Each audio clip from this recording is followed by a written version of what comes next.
I do consider it a privilege to speak with you, and I'm going to be touching very briefly on the fragility of democracy, but I can sincerely say it would be far less fragile if even half the participants in democracies adhered to your principles.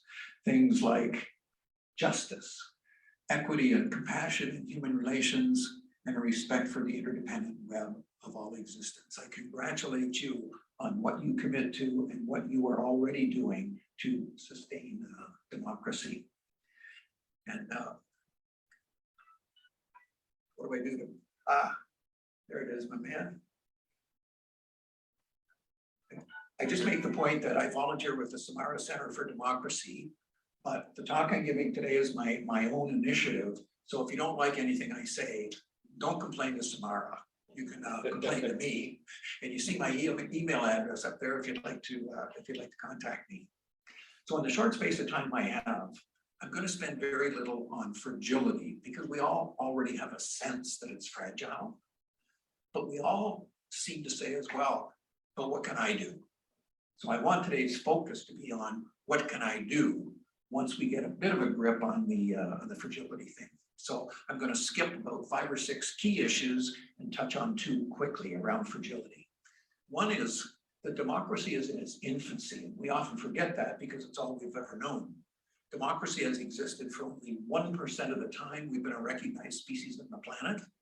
And it's only in the last 1/4 of that 1% of time that we've had everyone having a voice through voting. So we're still learning how to deal with the citizen voice, how to make it effective, and we're still learning to deal with how democracy itself works. But I just remind you that whenever you shrug your shoulders and say, what can I do? The civil rights activists said a number of years ago, the most common way in which people give up power is to believe that they don't have any. So you have it, it's a matter of how we use it. And to summarize the fragility theme, there's a great line from a novel from 1959 called Advise and Consent. And it basically said, democracy is the most fragile thing on earth. For what does it depend upon? But you and me. And the moment either one of us says we will no longer sustain it, it is the end. And I'll touch on that a bit further. So the two quick themes I wanted to touch on around this democracy thing is beyond its infancy, ironically, its successes have led citizens to depart from it and to take it for granted. It's already given us things like children's aid societies, old age security, education systems, healthcare systems, justice systems, care for the disabled, human rights. It's given us all of those things. And most people, and I'm generalizing, of course, it wouldn't include you, most people tend to say politics, and those politicians are all the same. Aldous Huxley once wrote that human beings have an almost infinite capacity to take things for granted. And there is no doubt that democracy is being taken for granted. There is a trend globally that people are leaning away from democracy because they're frustrated with it. Just put somebody in power who will get things done without all the hassle. And that slide from democracy to authoritarianism is a slippery slope. And I'll say more about that when we look at Canada. So when it comes to what is this thing called democracy, can you read that from back there? Okay. Yeah. I just make the point quickly that this is a remarkable vision. It is tremendously comprehensive, and it's open to all kinds of interpretations. So it guarantees there will be controversy, there will be frustration, there will be conflict, and there will be much compromise, and there will be much cost. But if it weren't all of those things, it wouldn't be democracy. Because of that frustration that we often direct at our political leaders, favorite writer of mine from the last century, Bertrand Russell, said, democracy is just that simple system by which we chose those who will get the blame. Never forgotten that. So we have to step back from the urgency of the moment and recognize that democracy is trying to find solutions to all kinds of abstract problems. So it will always be contentious. Fortunately, it was designed to deal with not our human perfection, but our frailties. And at its very best, democracy is achieving bearable dissatisfaction. So just understand that when we are frustrated, it doesn't mean that democracy is going down the tubes. We have to accept the frustration and look at how effectively we are dealing with it or not dealing with it. So I gotta throw this in. The biggest shortcoming in our democracy right now is the barrier we put between youth and democracy itself. And I can spend some time with you on that in question period if you'd like, but I have talked with youth, I've talked with political leaders, and we do next to nothing to allow them to see democracy in action where they live, work, and play. And then we suddenly expect them to vote at age 18. So just to give you some quick reassurance that things are happening to strengthen democracy, but if there is slow progress, it seems like no progress. Globally, there are several international organizations, governments doing tremendous things. And I mention only the first one because of our shortage in time. And it's the first one. In 2017, 79 countries said that their highest priority is that citizens be informed, consulted, and actively engaged in all stages of the policy process. Any of you feel like you have been actively engaged, informed in all stages of the policy process? I see some smiles, and we'll talk about how that might be achieved differently. And there are remarkable citizen organizations. I would love to talk with you about each of these, but my time is too short. But in Europe, there are tremendous efforts being made. And if you see something there you'd like to ask me about in the question period, I'd be happy to talk about it. Anything happening in Canada? For sure there is. The first group is remarkable. Don't have time to talk about it. The next two I have to tell you. Samara, the organization I volunteer with, was founded by two people. Anytime you think you can't do anything, two people founded Samara. It has volunteers in every province in Canada. It's been interviewed and recognized in every major media. It has made presentations to standing committees in Parliament. And of 9,000 lobby groups registered with our federal government, it's the only one registered as a lobby group for democracy. And directly out of its efforts, Ryerson University, which is now called Toronto Metropolitan University, established a whole program called the Democracy Exchange, where they study practical ways to get people more engaged.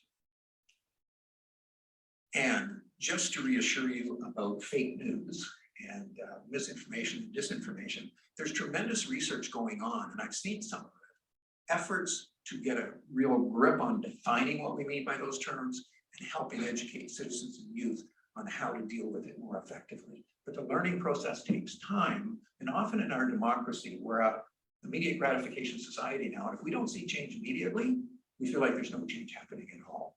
And I could give you a list of 30 different remarkable things that have been achieved on our planet in the last number of years that basically get no credit. My goal, the most critical thing, I think, is to overcome the citizen disconnect. And the couple of quotes I have up here make clear the reality of the citizen disconnect. And specifically, I have to tell you that in Canada, over 90% of Canadians belong to no political party. Over 64% of all those who don't belong say they've never considered joining. And 80% of Canadians donate nothing of time, energy, or money to political parties. And after the 2019 year ended and people were doing their income tax, only 1/2% of Canadians submitted receipts to show that they've made donations to political parties. So a great divide. And speaking of disconnects, candidates, it is getting more and more difficult to get candidates. And I can tell you a lot about that if you would like in question period.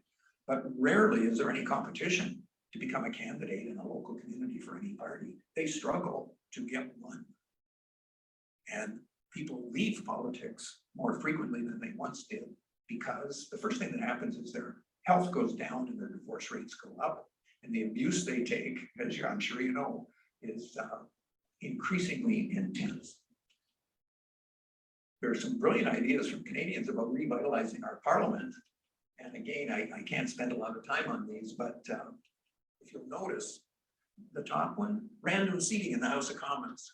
Like forever, there's this thing about you yell across an aisle. That was established in Britain when democracy was first coming along, and you had to be 2 sword lengths apart, so there was less chance you'd kill one another. Random seating makes it more difficult. If someone next to you is in a different party makes a statement, it's pretty tough to go boo right in that person's face, and there could be more informal communication that could be comfortable. The next 3 relate to decentralizing the power of political party leaders and prime ministers, and there's been a private members bill put forth and passed to work towards that. And my big theme is the last one.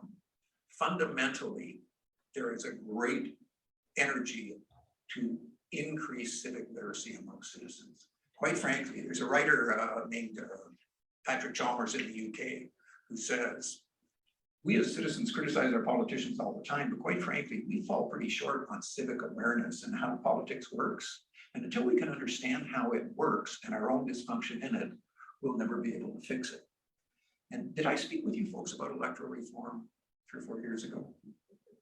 Okay, very concisely, one of my best experiences ever. Members from both provincial and federal levels of several local political parties got together. Partisanship was gone. They shared the learning process of understanding what electoral reform really means and what the various options are, put together a 30-slide public presentation that was delivered a number of times. And the community was kind of in awe because nobody was telling them what to think. They were saying, here's the best information we can give you to enable you to be more informed, but we trust you to be able to think for yourself. And it was tremendously refreshing. My focus to wrap up today is around something called deliberative democracy. And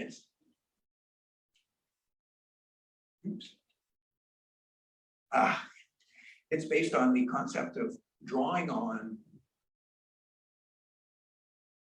the collective intelligence of communities. You know, once we elect somebody, that's it. And for the next 4 years, he or she essentially does all our thinking for us around any issue. For instance, medical assistance in dying, you may have had some conversations about that. What if we drew on the collective intelligence of the Sarnia-Lambton community to put forth some ideas around medical assistance in dying? And I'll touch on it a bit further. But it's already occurred, this concept of deliberative democracy in places like Scotland, France. The city of Toronto has done things on it. BC and Ontario did things on electoral reform. And you might think that came to nothing, but I can tell you that it achieved a great deal. The basic elements of this thing called citizen deliberation is that it's complementary to our elected officials. It's not replacing them. Well, I've got my reading glasses on, that's why I wasn't looking at it. It's non-adversarial. It has to draw upon a true cross-section of the community, and that's critical. We've got about 20% of our population who jumps forth and volunteers for everything, right? But it's not a true reflection of the community. And there are ways to do it in a process called sortition. And again, I don't have time to talk about the process, but trust me, it works and it has remarkable outcomes.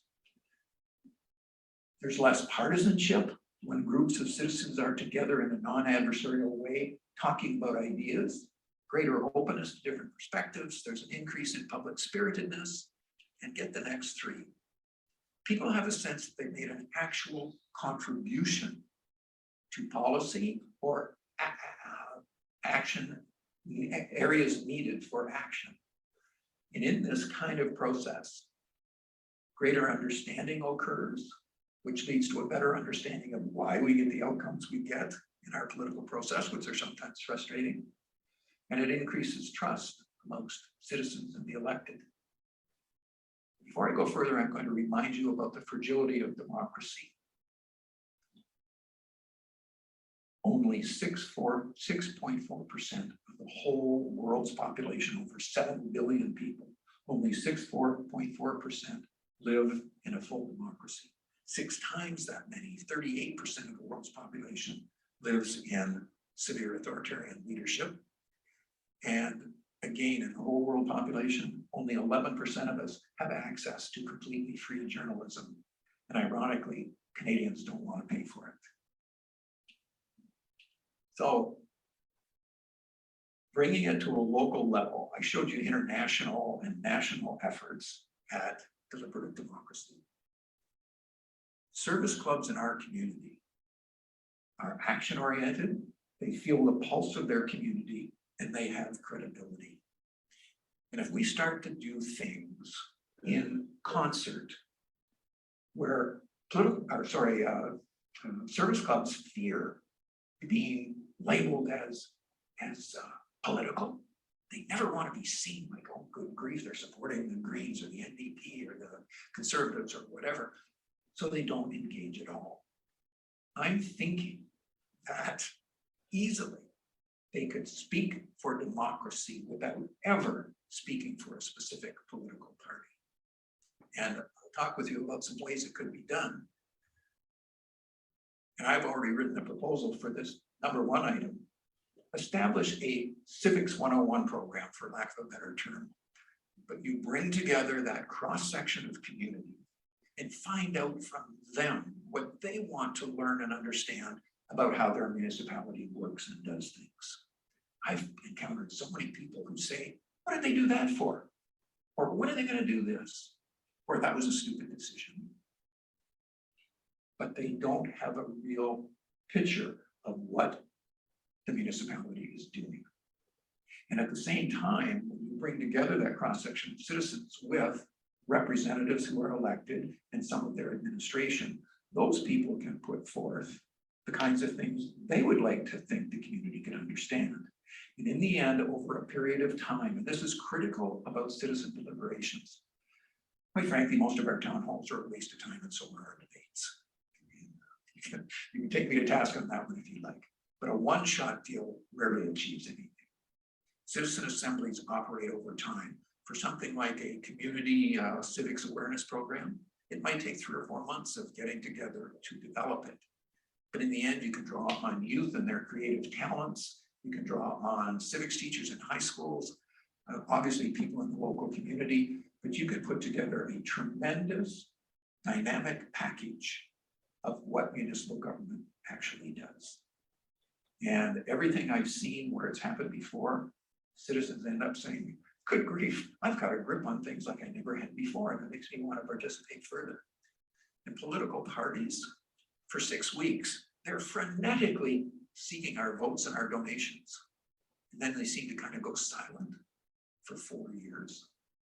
If I take you back to that reference to electoral reform and how exciting it was for local political association members to learn together and inform their communities, if we could have as a first priority amongst our political leadership ensuring an informed community, a lot of things could function differently. And we absolutely have to understand as citizens that our first responsibility is not to vote. I think voting has been overplayed, quite frankly, and I'll tell you why. Our first responsibility is to become informed. And very few of us have a sense of how to do that. And there's good reasons why it's difficult. But if first responsibility is to be informed, and every local association established an education committee, then learn to gain from the community what kinds of issues they would like to understand, some remarkable stuff could be achieved. Oops. Oh, #3, remember I put the picture of youth out there? I have spent time with local boards of education, political representatives, and youth. We even had a session with representatives of all of our political agencies in Sarnia-Lambton along with youth themselves, and youths led the discussion periods. And they came up with amazing ideas how they could be more engaged and more informed. But I was one voice conducting a program, and it's the harmony of voices rather than the echo of one that needs to occur. That's why I'm saying service clubs can have a tremendous effect. If half a dozen service clubs work together to promote the idea of sustaining democracy, their impact on political parties and school boards could be far more dramatic. And I can talk further on that.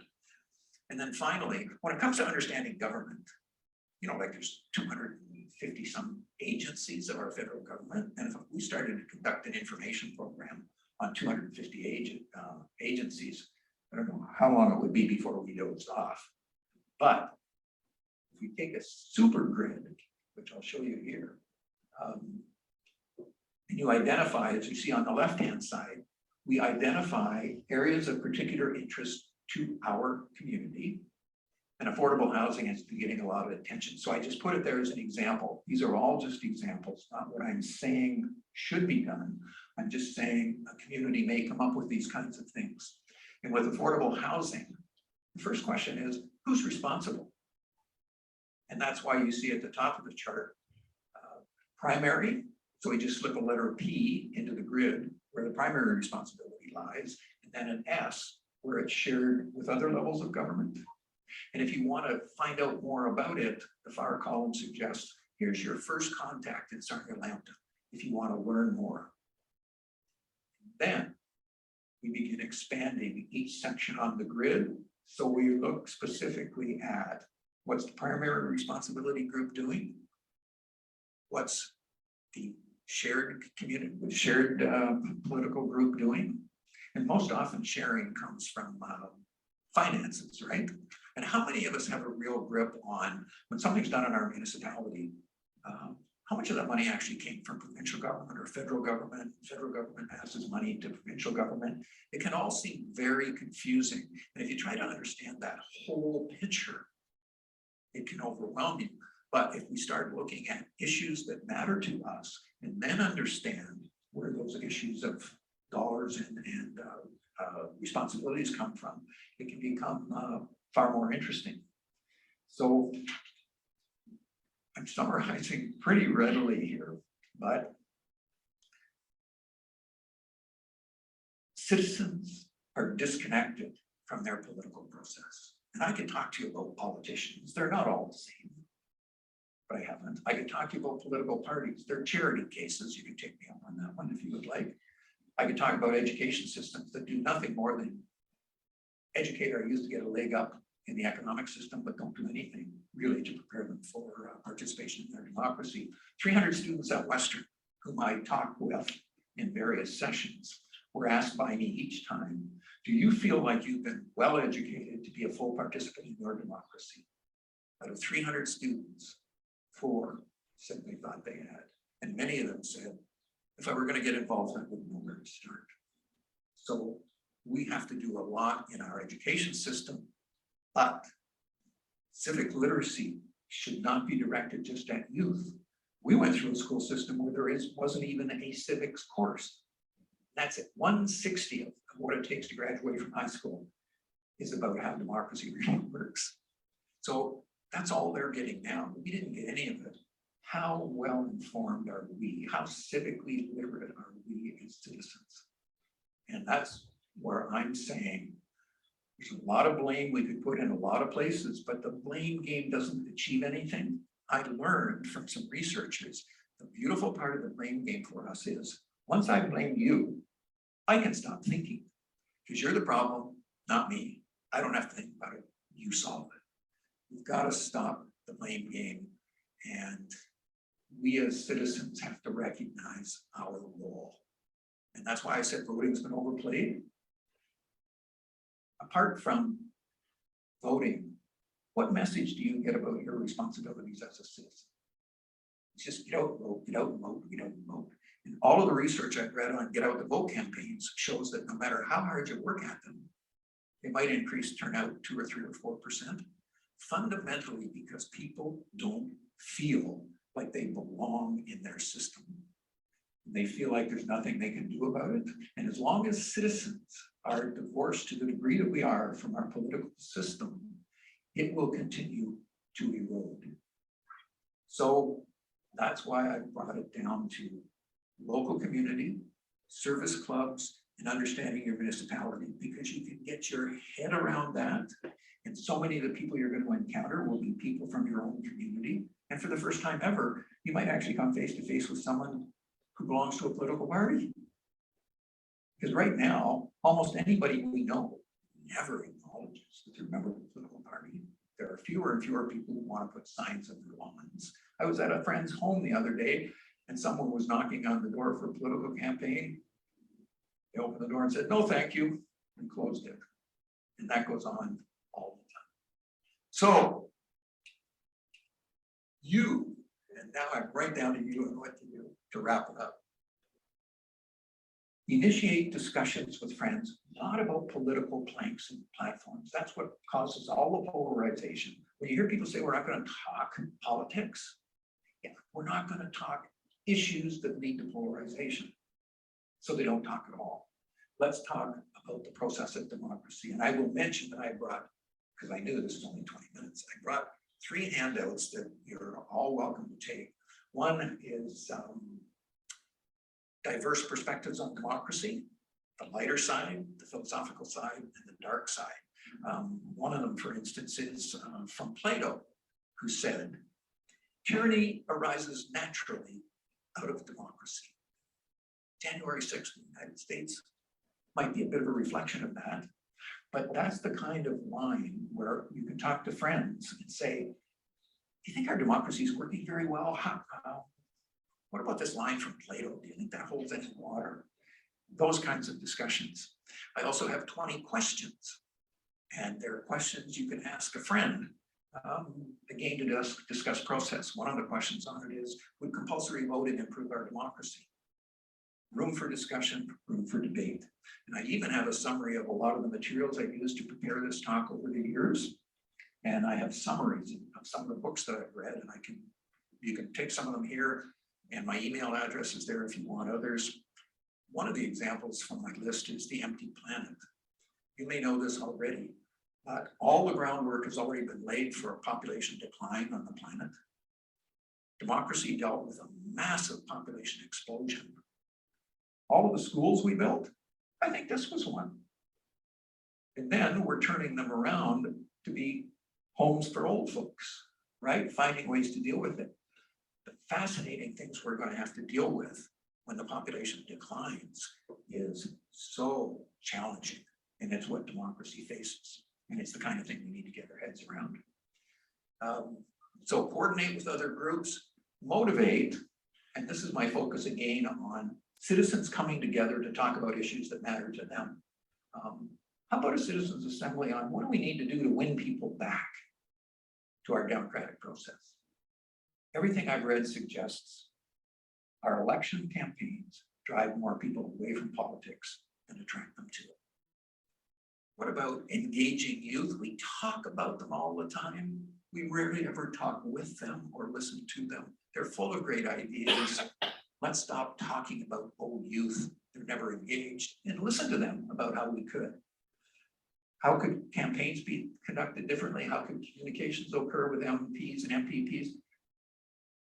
Once the elections are over, what is it, every couple or 3 months you get a flyer in the mail? That's fundamentally the only communication that occurs.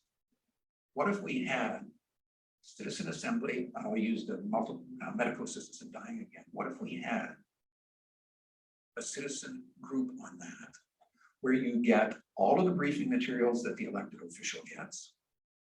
You have a reasonable time frame, like maybe over four months kind of thing, meeting on a regular basis. And you have skilled facilitation, good leaders of discussions. It could be so fascinating.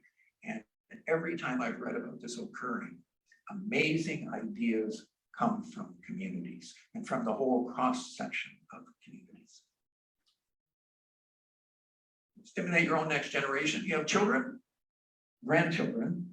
Take them to vote with you. Don't stop the vote on the way home. Take them to vote with you and let them see the process. And the other thing is, point out things in your community. Ask. See that school that you go to? I wonder who built that. I wonder how it got there. If you go for a drive under the bridge and come near the water pumping station, say to the kids, gee, I wonder who built that. I wonder how they got the money for it. And when you're driving there and you pull up to a stop sign, I wonder where that stop sign came from. I wonder who paid for this road we're driving on. You get a practical sense of what democracy brings us. And then ultimately find your own focus, your own area of interest. Don't try to understand everything and do everything. And I will repeat, you can do it.